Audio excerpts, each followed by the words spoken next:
Step 2. We came to believe that a power greater than ourselves could restore us to sanity. Step 3. We made a decision to turn our will and our lives over to the care of God as we understood Him.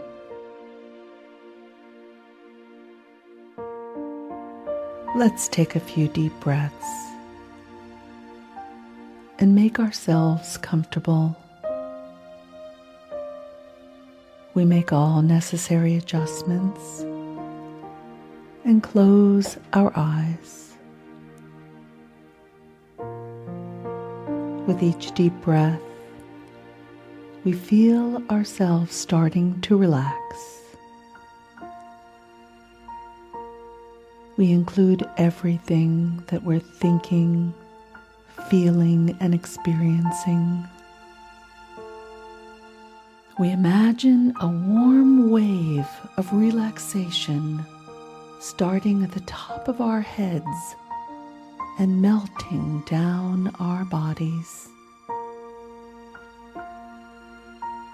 Every muscle, nerve, and cell is releasing, relaxing, and letting go.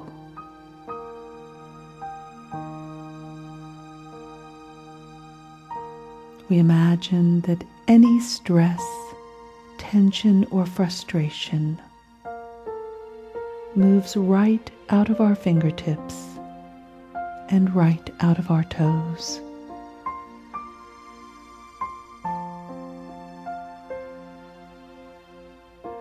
We breathe in a connection to our higher power and breathe out any thoughts that separate us from that connection. For friends, these thoughts are truly our only separation.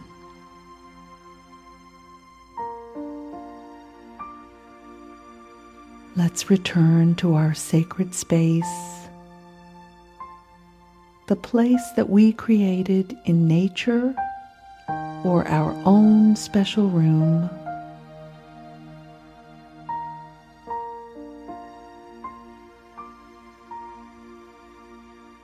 We allow this space to be sacred for us and inviting as we journey deeper within to explore steps 2 and 3.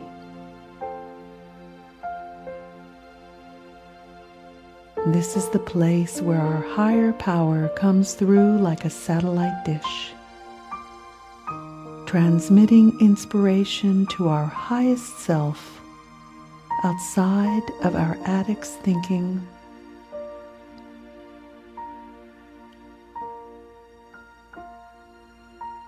In this space, we are connected to the energy of that which creates all that is, where all the answers to all of our spiritual questions can be found. We've designed this sanctuary to look and feel exactly as we want it to be. The place where we can come again and again, opening ourselves to the gifts of steps 2 and 3.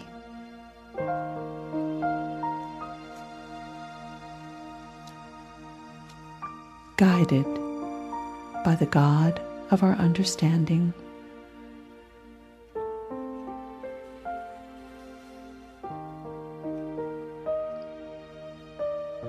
Our surrender in step 1 leaves us with a deep need to recover. The hope in something greater than ourselves that can relieve the obsession. Let's take a few moments with our higher power, trusting that this power has only our highest good at heart.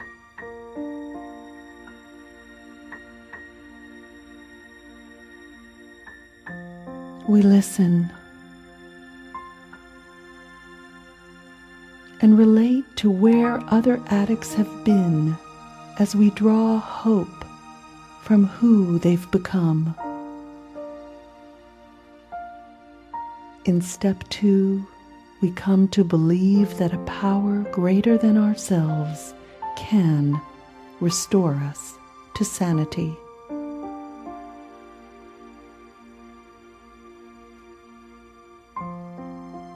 We let go of all past beliefs about God and find a new relationship with a loving higher power of our understanding.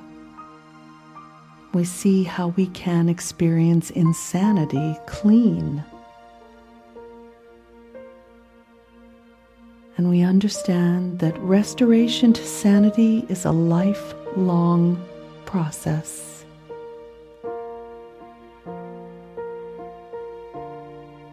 We go to meetings instead of isolating. We call our sponsor instead of sitting alone with our pain. We embrace the process of coming to believe. We came to the program. We came to from the fog of our using, and we come to believe. We've found reasons to trust that we can recover. We feel the first glimpse of freedom from our obsession to use and self-destruct.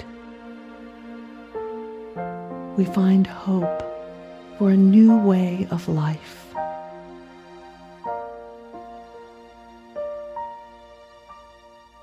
We find faith that we can recover.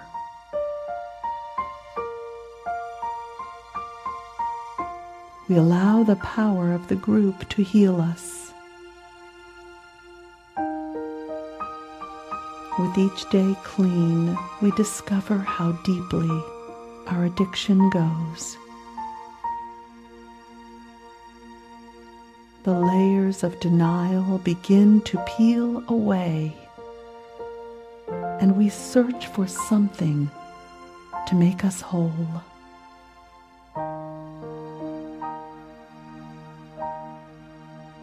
Our open-mindedness allows us to be humble, and our humility opens our minds. We become teachable. We come to believe that our higher power is always available, and our sanity begins by not acting on our first impulse. Our relationship with our higher power deepens and develops, and then, dear friends, we're ready to practice step 3, to let go, to make the decision to turn our will and our lives over to the care of our higher power.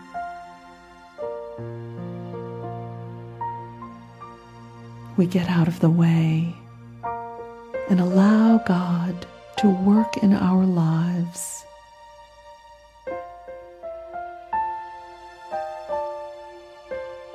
We move away from the self-will that keeps us trapped in fear and pain. We have faith that we can grow by taking action in spite of how afraid we are. The third step is our commitment to our physical, emotional, and spiritual well-being. We let go of the struggle and trust our higher power. We make a decision to turn our will and our lives over to the care of the God of our understanding. We practice faith, and our relationship grows and deepens.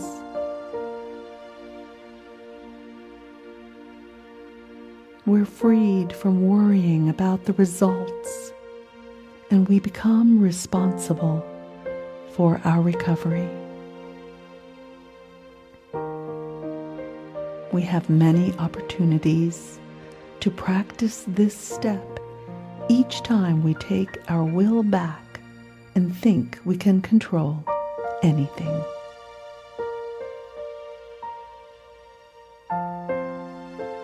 The circumstances in our lives may not change, but the way we deal with them does.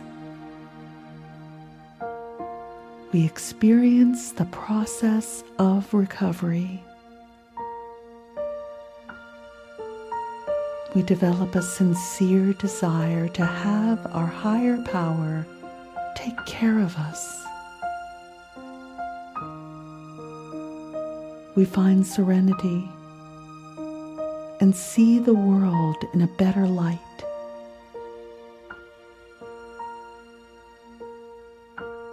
Guided by our integrity, our truth in action, we realize that our recovery is a priceless gift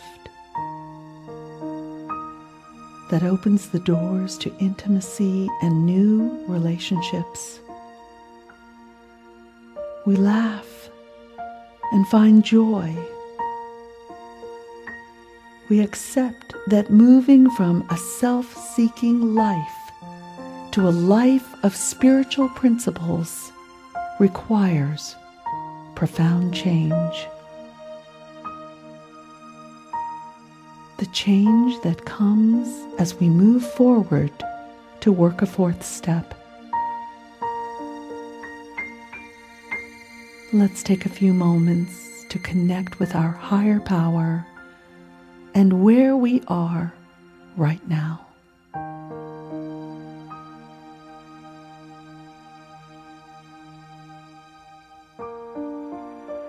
Where do we feel stuck?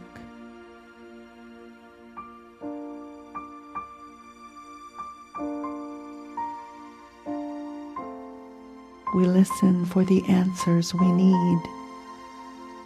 We hear them now or later, when we least expect them.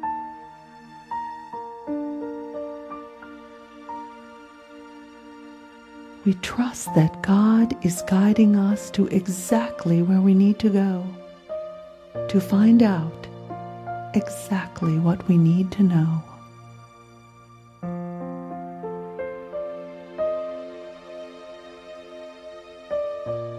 We practice steps 2 and 3 to teach us how to recognize mistakes and let them go. We now accept that every move we've made, every step we've taken, has brought us to exactly where we are right now.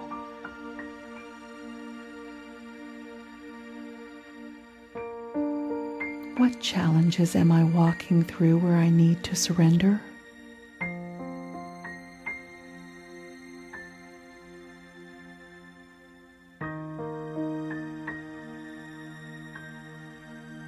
What reservations do I have in coming to believe?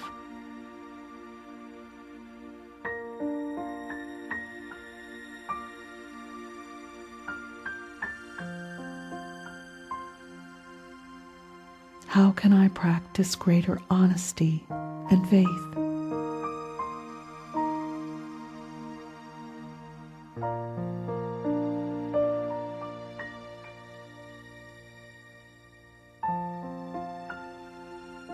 What am I holding on to that I need to let go of?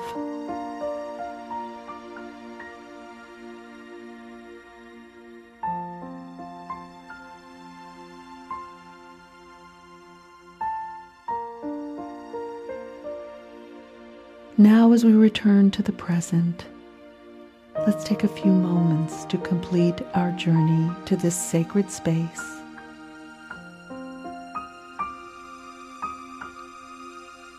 Knowing that each time we return here, the experience may be different. Sometimes we'll follow every word, and other times we'll be off on our own private journey with our higher power and the steps. If we fall asleep, we trust that our dreams will take us where we need to go to find out exactly what we need to know. And now, dear friends, when you're ready, follow the path back to full waking consciousness.